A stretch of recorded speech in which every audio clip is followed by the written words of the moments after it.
Our next presenter is Phillip Graus.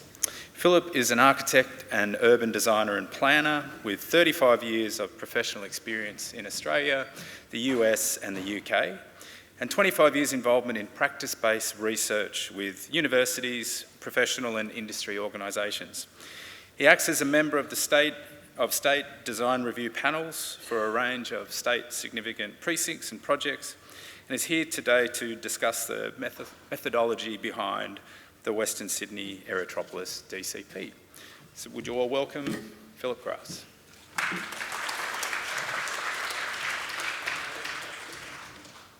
I think all the speakers have done really well sticking to time, so I'm going to do the same. And I think we're probably ahead of schedule a little bit, which is great. I'd firstly like to pay my respects to the Darug peoples on whose land we sit today. So thank you very much for inviting me to speak today.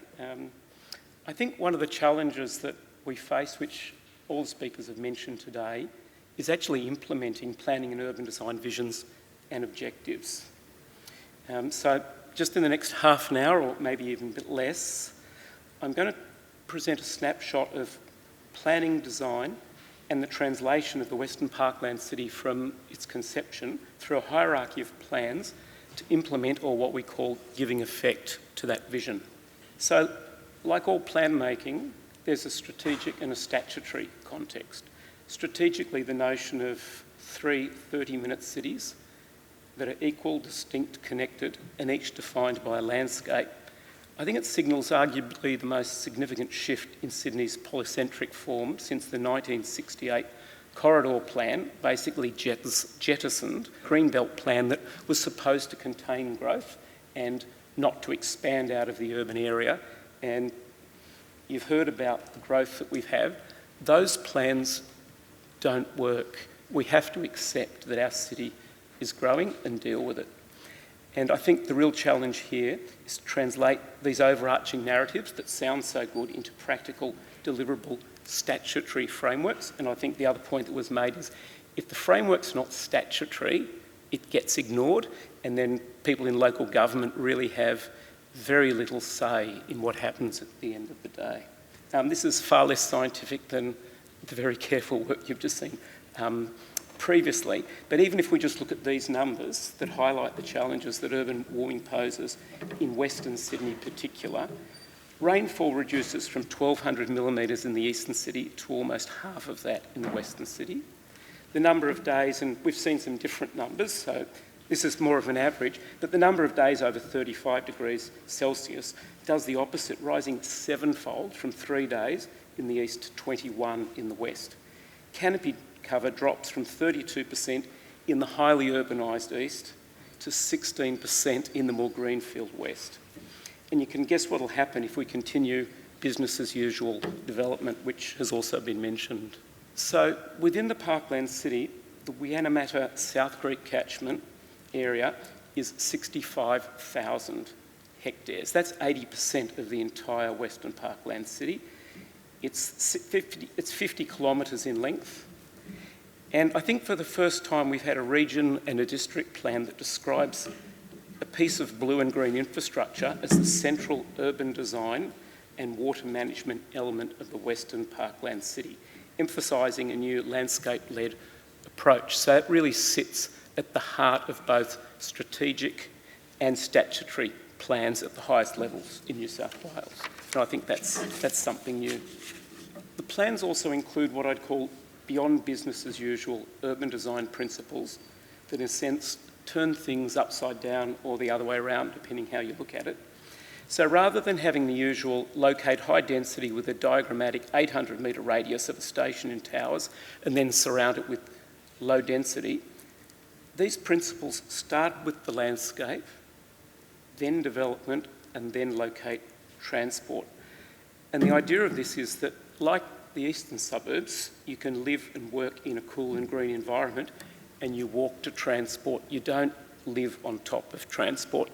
And the principles have been translated into 4 precinct types so that they can work in new centres that are greenfield development, existing urban centres, and industrial business parks. So this This accepts that Western Sydney is complicated.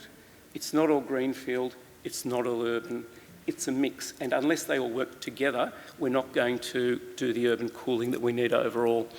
And what you see in these very simple diagrams is the blue and green, the tributaries of South Creek, development oriented towards it, and then the transport developed 2 or 3 blocks from the green infrastructure so that we actually live and work on those greener edge, get the cooling, and then walk to transit, which means we can't just start with land use and transport. We have to work differently.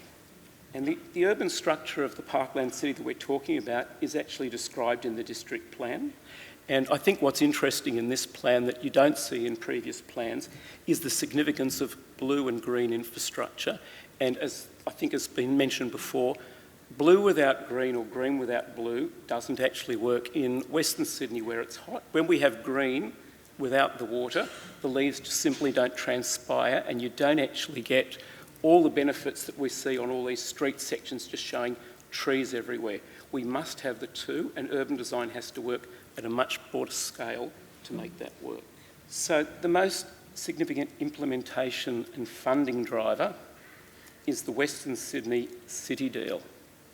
It's the largest city deal in Australia, and it's probably the only one that's really closely aligned with a metropolitan plan. So in a way, it's the enabler of the region plan.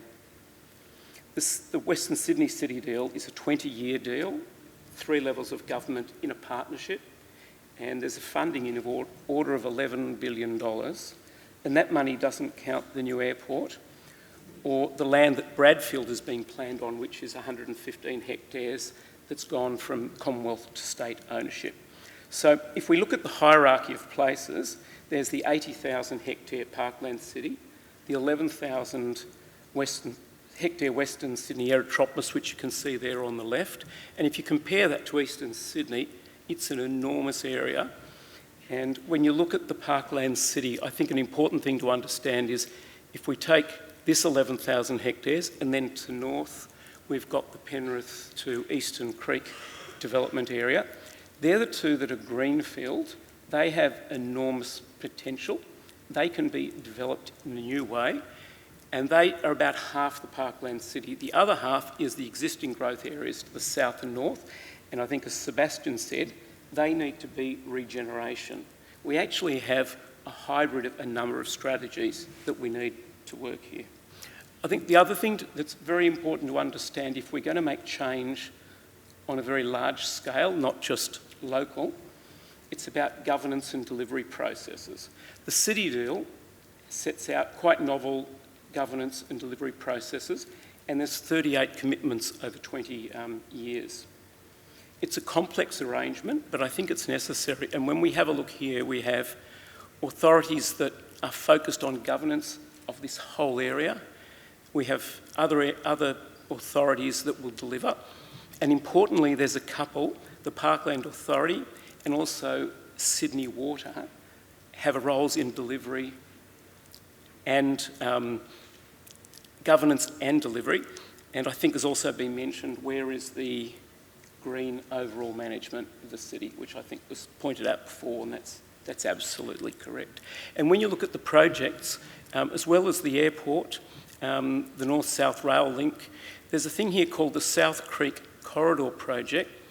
It's the first time Infrastructure Australia granted project priority status to blue and green infrastructure. They've all been transport, so there is a change of thinking perhaps in the winds. The other thing was a planning partnership, and the idea of this was that state and local government would plan areas much larger than local governments had planned before, and in a sense more detailed than the state has, and that planning partnership I think has been very important, which I'll come to in a minute.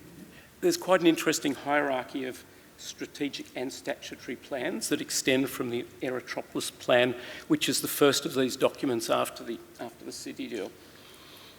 And it has an Aerotropolis plan, which we would normally call a growth plan.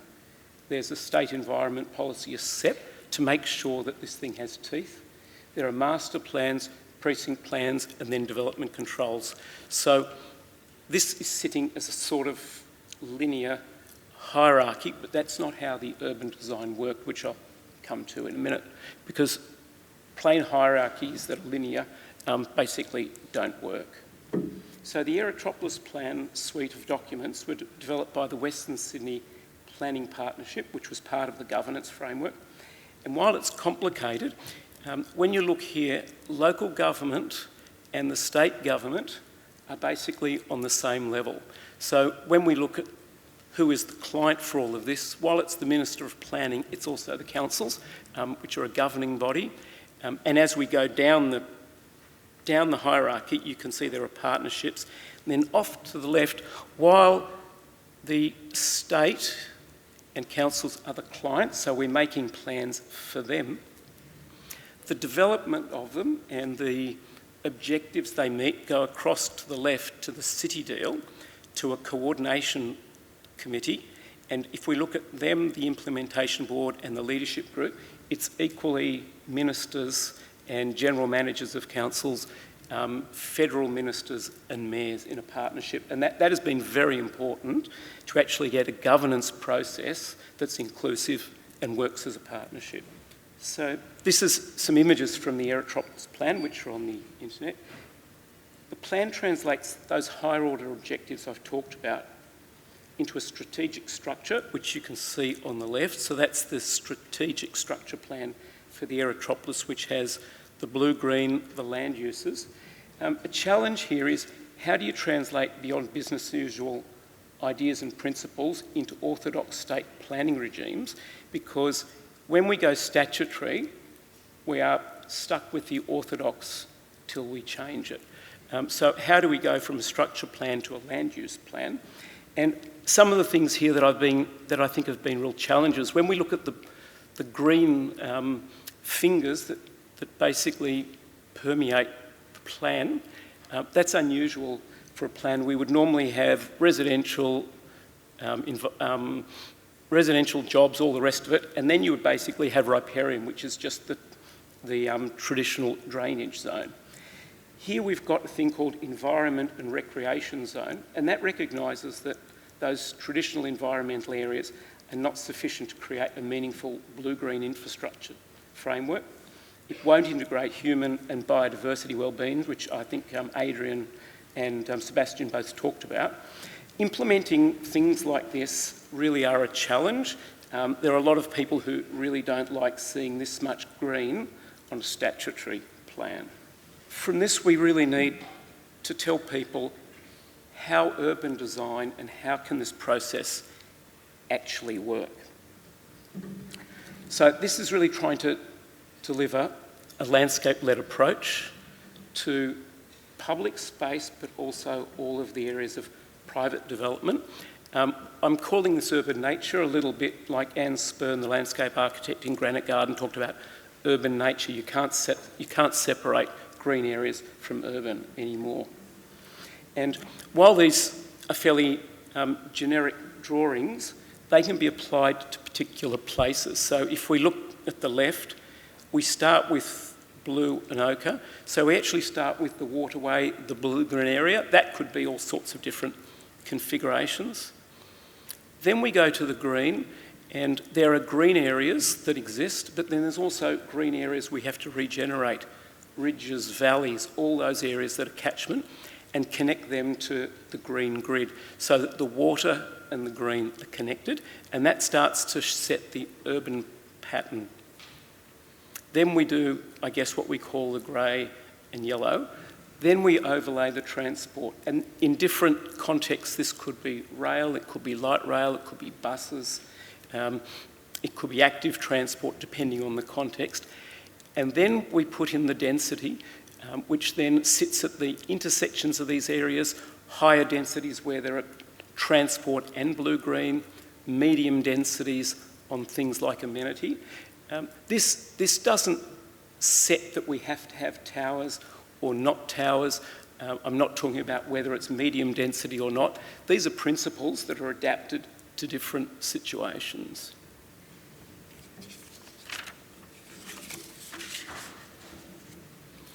So below the Aerotropolis plan, which is a statutory document, and those principles are embedded in that statutory level, we have the precinct plans.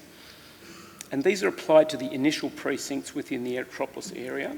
And here the urban design principles were developed by teams of urban designers and landscape architects, and they worked with other design, engineering, social and cultural team members, and they physically sat in the planning partnership in the same space, developing the drawings together. And what was really important about this is the process was iterative, backwards, forwards, and all scales at once. You can't just, while we have the hierarchy of plans, what we would call design governance is, unless you understand the urban design implications as you move down, you always end up with a surprise at the end. Because if urban design is not considered all the way along the process, that's not design governance, that's just plain governance, and that basically doesn't work. The other thing that we developed that was beyond business as usual was a thing we called urban typologies. And these are developed at the block, master plan and neighbourhood scales. So we're not talking about building types, we're talking about typologies, and we've grouped them there, which were based on those principles you saw a couple of slides ago, urban centres, existing centres, etc. And what we've got here is the amount of canopy, permeable area, deep soil, etc. that you need at each of these scales. The system is adaptable, so a developer, if we look at the right-hand side doing a master plan, and I think as Sebastian pointed out, if you just green the streets, you'll never get there. There is flexibility here. If you want to have industrial that's more than 70% of the block, which allows all the green and permeable, well then you could introduce green fingers, parks, open space for amenity, so long as the urban area performs as a whole within what you're doing, there is flexibility, but the numericals have to remain the same. So if all you're going to do is one block, you'll have to do it one block. It encourages developers to amalgamate sites.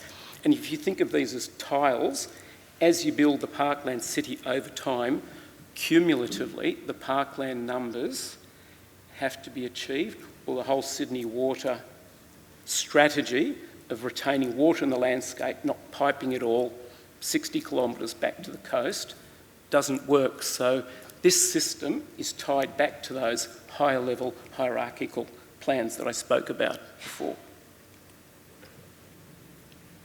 Within the precinct plans, there's also quite a strong link between, I guess, what we'd call the technical, the data that Adrian and Sebastian talked about on the left.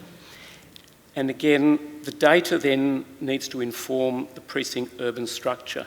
So what you can see is where we've got the blue-green areas, they now become part of the urban fabric.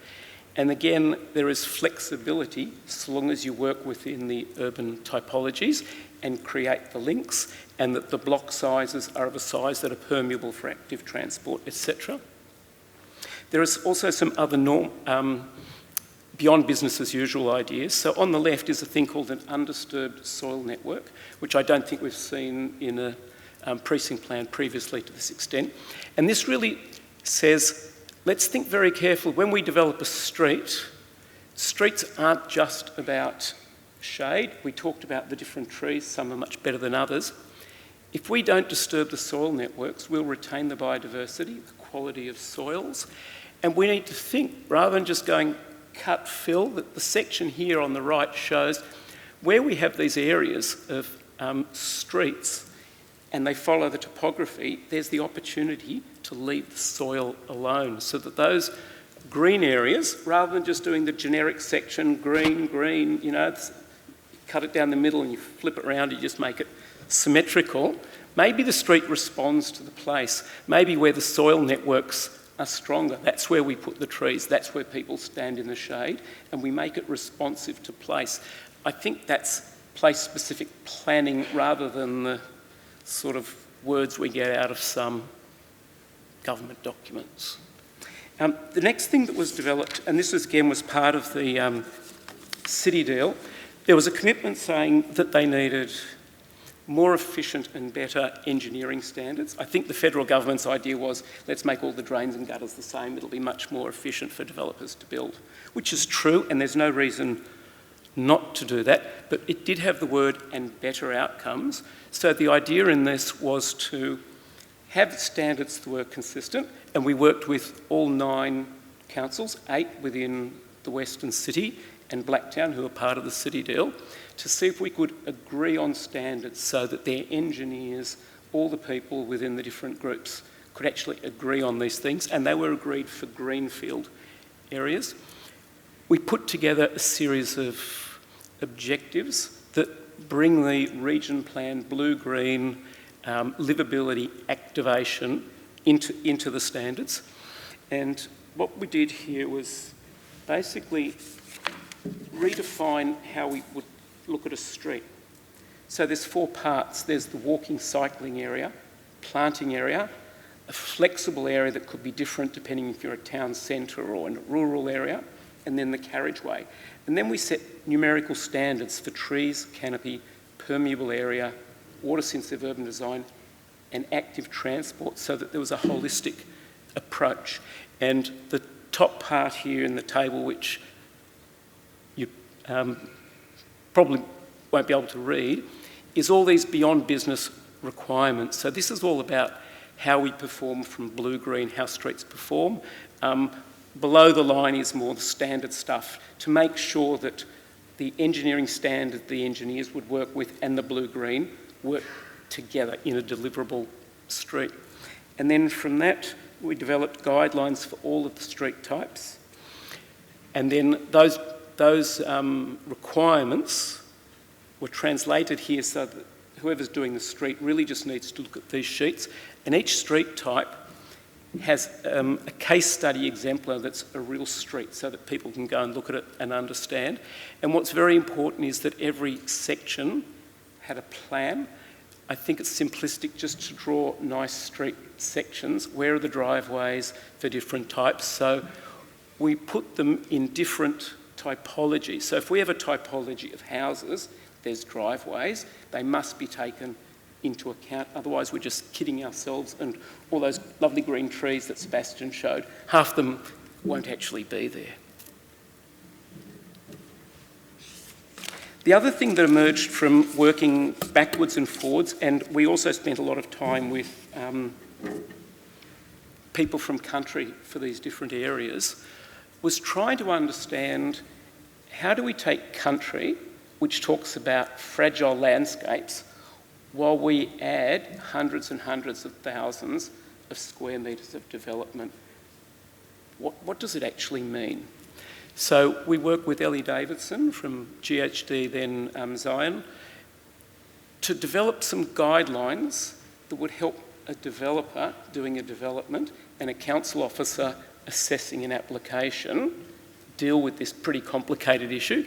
I think connecting with countries like our early days of heritage, no one quite knew what to do. They knew it was important, and there wasn't a recognised way of doing it.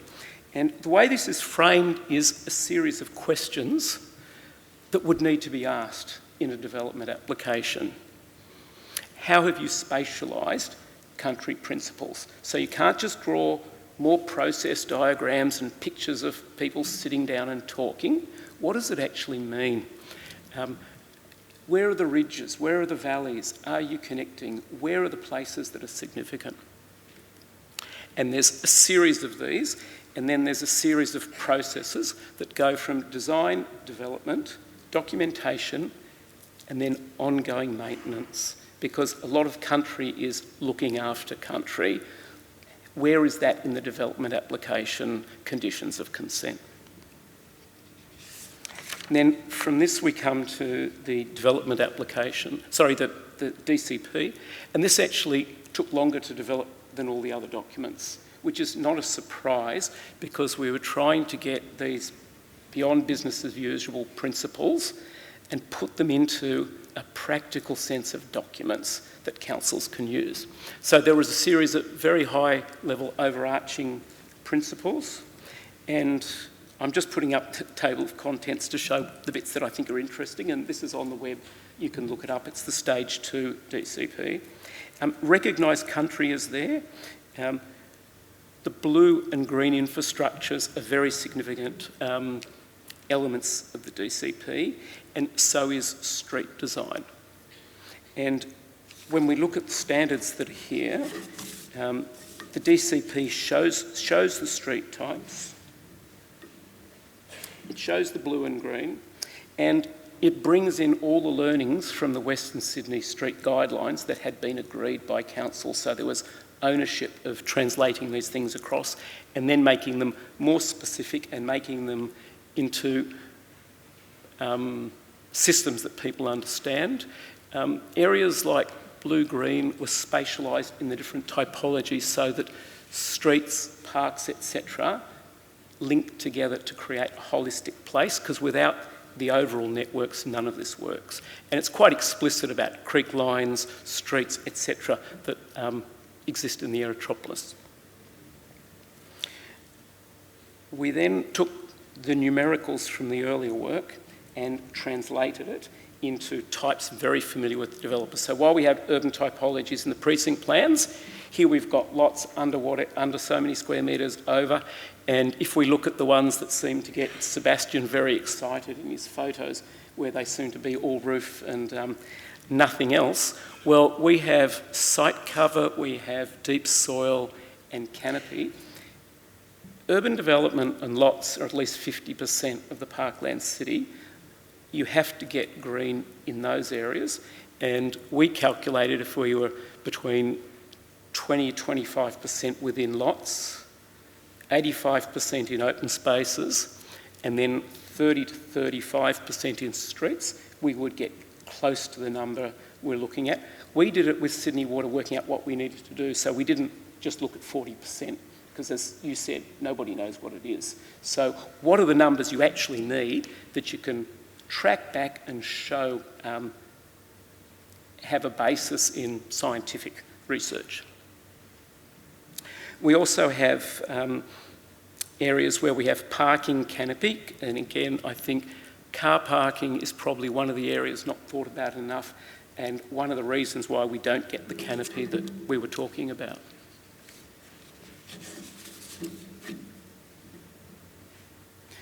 We developed a series of street reserves. A lot of these are wider than you'd normally see. Our streets have got very, very narrow, and that's also one of the reasons we're not going to get the canopy that we're talking about. And if we're thinking active transport's going to be more important, micro-mobility, we have to rethink it.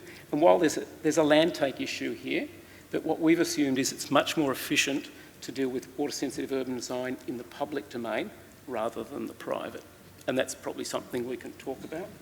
The controls then bring together all the functions of the street as the most significant area of public domain, because it's the primary day-to-day people place. So how buildings respond, etc., have to be part of this. We can't do it separately. And then just the third, fourth, fifth parts of the DCP set development control standards by building and precinct type. And within this, street design is a really significant element in each of it, rather than just lot area and what you'd normally see in development controls. Industrial streets deal with trucks and all those things, but it also has the blue-green, it has tree canopy, as do residential and all the other business uses.